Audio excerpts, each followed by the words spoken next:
شو هدف وجود الرياضيات بحياتنا؟ واحد من الأسئلة المهمة يلي بننسألها من قبل الطلاب ومن قبل الأهالي.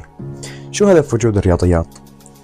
يعطيكم العافية شباب وصبايا، معكم المدرس أيهم الدالي. رح كون معكم بفيديو اليوم لنحكي عن هدف وجود الرياضيات بمنهاجنا. هلا أول شغلة والهدف الأساسي اللي كلنا بنعرفه أو واحد من الأهداف اللي كلنا بنعرفه هو الاستخدام اليومي للرياضيات بشغلات كتير. هاي الشغلات اللي تعلمناها نحن وصغار. تبع إذا رحت لعند محل الخضرة واشتريت من عنده مثلا كذا وكذا مشان تحسب قديش بيطلع السعر. هلا هذا واحد من الأهداف البسيطة اللي بنعرفها من نحن وصغار. طيب في أهداف كتير طبعا للرياضيات. الهدف مثلا في عنا هدف ثاني لوجود الرياضيات بمنهاجنا هو الاستخدامه بالعلم الحالي. يعني مثلا الرياضيات كتير عم تستخدم بكتير شغلات نحن ما بنعرفها. يعني مثلا هل تعلم انه الرياضيات تستخدم بالموبايل اللي حاطه انت اللي ماسكه بايدك هلا وعم تشوف الفيديو؟ بخوارزميات خوارزميات اليوتيوب او الفيسبوك او كذا. طيب والرياضيات طبعا بنستخدمها بالانترنت، بتستخدم بشكل كبير.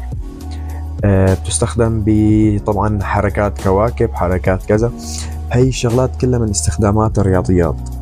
طب هي تعتبر الفيزياء تطبيق للرياضيات بهذا الموضوع. يعني مثلا النواسات فهي تطبيق للساين والكوساين والنسب المثلثية بالفيزياء.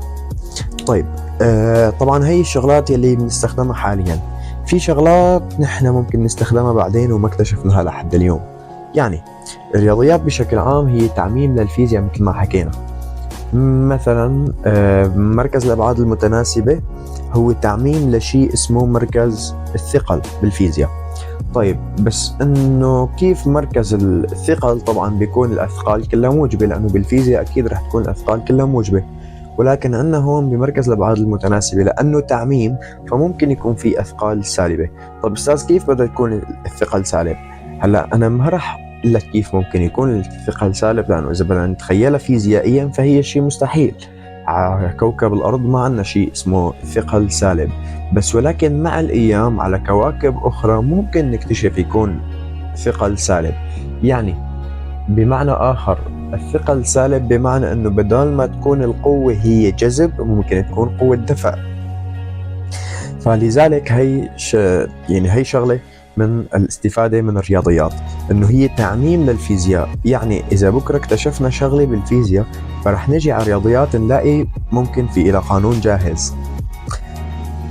الشغلة الأهم بالرياضيات أو بوجود الرياضيات بمنهاجنا هي تطوير التفكير، من خلال أنه نحن بنتعرض لمشاكل منا مثلا عدم تعيين وبدنا نزيلها، ممكن مسألة بدنا نحلها، ومن خلال حلنا لهالمشاكل هي بتسلسل محدد.